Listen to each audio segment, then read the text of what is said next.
YouTube, how's it going? The Goat House is back with some more NFL draft grades. This video is for the AFC West. We did all the divisions but the AFC West and the NFC West. Once we're done, we're going to rank all the draft classes, in my opinion, see who won the drafts. So let's go into these teams. Actually, right before it, 20K, that's our subscriber goal. We're almost there thanks to the great support out there.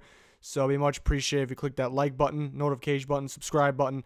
And there's our Twitter in the bottom right. There's a link in the description for that. Also much appreciated if you check that out. So let's start with one of these AFC West teams. Let's go with the Broncos here. Not a whole bunch of picks, but a lot of picks I like. The best pick to me was Drew Lock. He was my number 2 quarterback in the draft. And talk about a perfect fit, too. You know, this was kind of the team I had an eye on for Drew Lock the whole time. I just didn't think they were going to get him with their 3rd pick in the 2nd round. Just didn't think that would happen. So pretty impressive there. You know, no need to start him right away. No pressure because he was a 2nd-round pick, but he could be their future quarterback for sure. Learning from Joe Flacco. It's a great situation. Worst pick was Juwan Winfrey, Colorado receiver. I had an undrafted grade on him, but he has some upside. Did get hurt. Was a pretty solid receiver before that. So if healthy, he's solid. But really their only reach, if you look at my board and look at their picks, the only reach that I saw. And their sleeper pick is Draymond Jones, you know, going into Vic Fangio's team, Vic Fangio's defense, and they get him in the 3rd round. He was expected to be a late 2. You know, he can make an impact early on his career there. So something to look out for the Broncos. Breaking down their whole draft, Noah Fant at pick 20. He was my number 2 tight end. Obviously, he's a weapon instantly. You know, I didn't have him quite as high as 20 on my big board, but I still don't call it an early pick because this is the range we thought he would go. They also traded back and got him, gained some picks, and those picks helped in the trade up for a guy like Drew Lock there and Dalton Risner, and they were able to get both of those in the 2nd round because of that trade back for Noah Fant. So yeah, the 2nd round, you take Dalton Risner, who could have been a late 1st. It was realistic he could be early 2nd, so not a crazy steal, but they get a 1st-round talent there, a known tackle that they can possibly slide to guard. And that's what I like about him. I think he has the chance to start at guard right away for them. And then Drew Lock, we talked about. I love that pick there. He's got a lot of upside, great deep ball. You know, maybe the best in the draft. Needs to work on the short to medium throws too. Needs to be a little more accurate on those. And then we talked about Draymond Jones in the 3rd round. I had a 2nd-round grade on him. Figured he'd probably go late 2nd. They get him early 3rd. So not a crazy steal, but a very good pick there.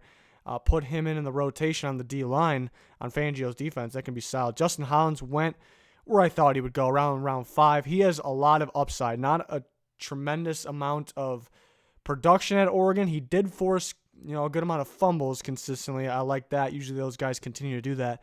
And he's very athletic off the outside. Definitely fits that defense. And maybe Vic Fangio's Leonard Floyd from the Bears. That's the same style of player he is. So he has some upside there with his athletic ability. And then we talked about Winfrey. They took him to 6th. He does have upside, but I had it undrafted on him. So a little early there for that one. But overall, looking at this draft, they got 3 1st-round players to me, and that was big time. And then after that, 2 very solid players.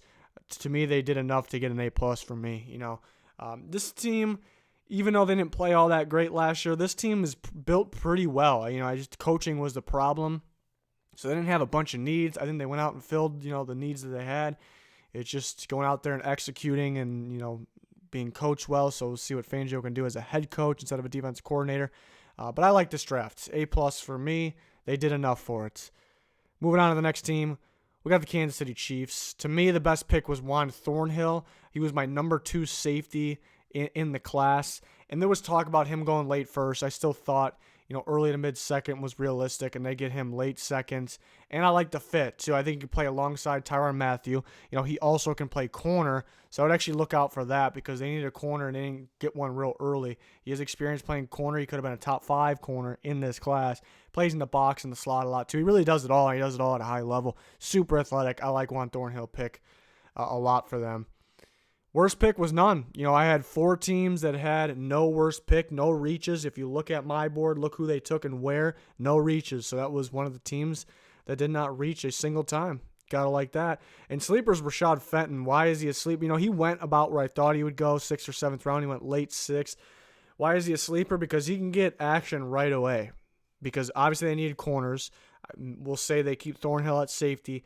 Fenton can make his way, on the field early on in his career, year one really, at corner. He's a physical corner. He'll get beat here and there, and that's why he's a sixth rounder, but he can come up and tackle too. It's definitely a sleeper guy down here, and he can make an impact early. Breaking down the rest of their draft, they took Mecole Hardman in the second. It's about where I thought he would go. I do like it because he's basically the Tyreek Hill replacement, whether it's now or forever. Very similar style player. Is he going to be as good as Tyreek Hill? Most likely not, but he's a very similar style player, a lot of speed. He'll have a better pro career than he did in college. They just didn't want to really throw him the ball. He was wide open a lot of times, and then I think Georgia was looking to some of the other guys. They had a long list of targets, I guess, but I think Hardman will have more production in the NFL.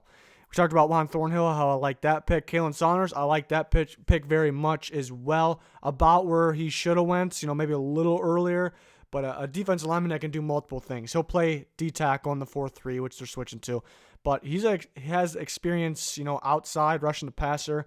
But that was more of as a 3-4 end. So he can move around. He can do different things. He'll play 4-3 D-tackle. I like that pick. Talk about Fenton, about where he should have went. 6th, 7th round. They took him late 6th. Could make an impact. Not crazy about the pick, but, obviously it's a solid pick. Darwin Thompson, about where he should have went to. I think he's a Chiefs running back. I think he fits what they're trying to do there. Shifty guy, not super fast because he's a little short, but he has quickness and he's shifty. Like I said, he can break tackles too.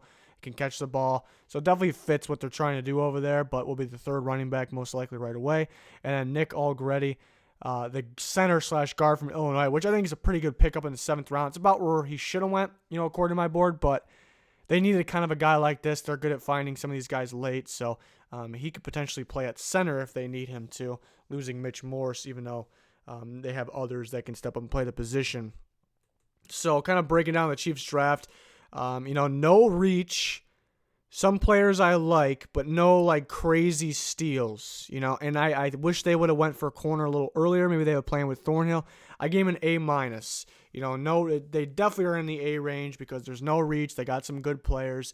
Just no crazy pickups. I do like a lot of them, but the teams like an A+ really, they got much, much better, filled their needs, have crazy steals. So it's a long list of to-dos there for the teams to get an A+. But I did like the Chiefs draft, obviously, giving an A-. Some good pickups. Just wish they would have focused on corner a little earlier, but you got to like teams sticking true to their board. Got to like it. Next team is going to be the Chargers. To me, the best pick was Jerry Tillery. That's where I thought he should have went, around that range. Looking at my board, it's not a steal or anything. But I'm really glad they went with that type of defensive lineman because they always just went with the pure run stopper in that spot next to Melvin Ingram. And I like that they finally added a guy that brings, some pass rush, some pressure to the table in that spot. So it's going to be a different look Chargers D-line, but at the same time, you still got your top guys playing. Melvin Ingram, which he's not always on the line, he steps back, but Joey Bosa on the end of the other side. There's a lot of pass rush on that D-line. You got to like it. Worst pick to me was Easton Stick. I thought he'd be a 7th round pick. They took him in the 5th, and they have Tyrod Taylor, but they saw something in Stick. But not a huge fan of the pick. He can be solid though.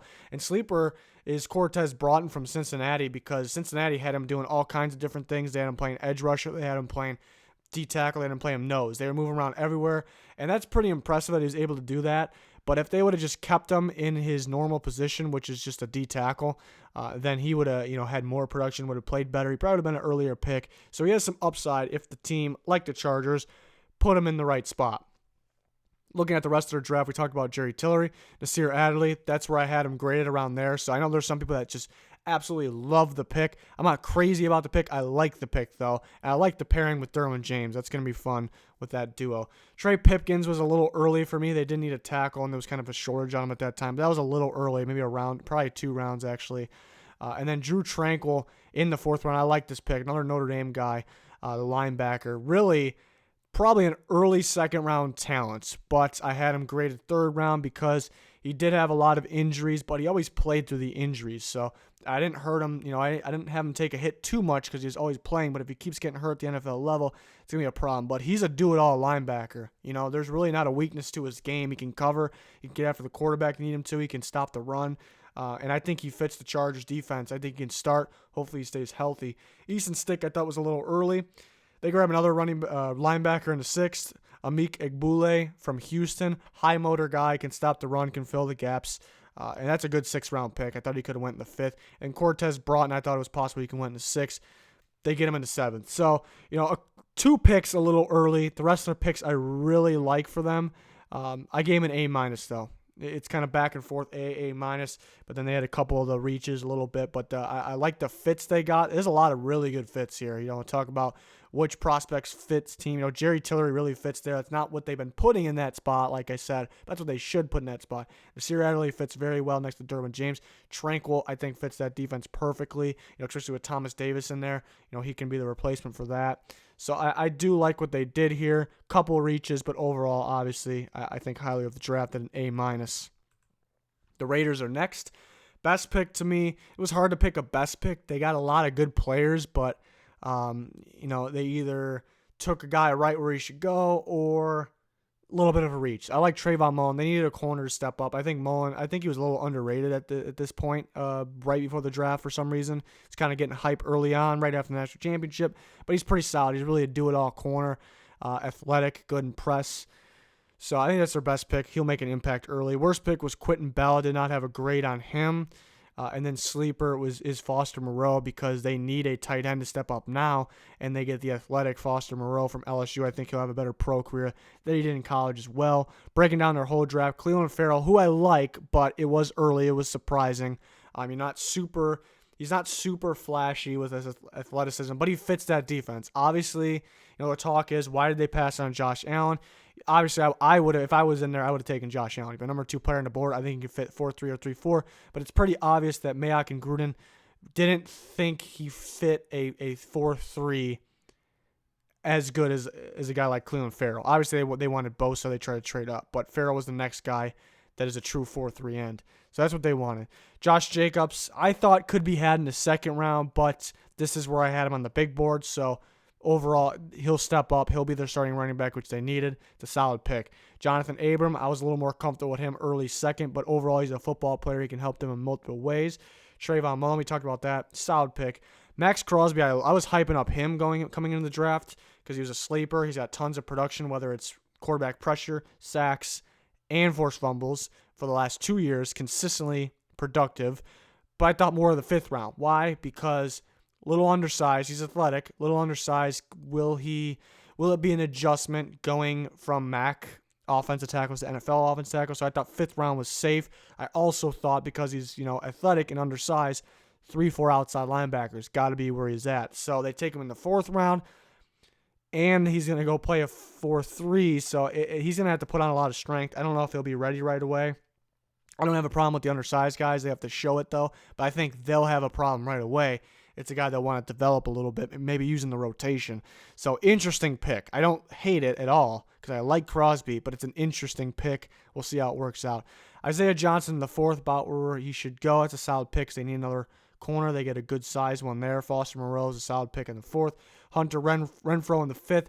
I had better receivers on my board, but this is kind of the receiver they needed to bring in there with Tyrell Williams and Antonio Brown, obviously, because you got the outside guy, and then Antonio Brown's kind of the do-it-all guy, and then Hunter Renfrow is kind of the underneath guy, get open anywhere on the field. So I guess it works well with that group, but there was better receivers on the board for me. And Quentin Bell, even though it was a 7th-round pick, I did not have a grade on him, and there was still some steal potential players on the board there.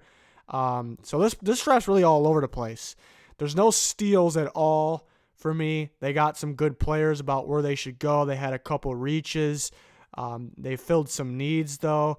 So I'm kind of backing it. This one's all over the place. I gave him a B- because it's kind of how I explained. There's nothing really to keep him in that A, that puts him in the A range. There's really nothing that brings him there. There's some picks I like for like that B+ range. And there's some reaches, some picks I don't really, they're very interesting. They're weird. I don't know how they'll work out with this team. So it kind of brings it down a little bit, but doesn't bring it down a whole bunch. So it still stays in that B range. I give him a B-.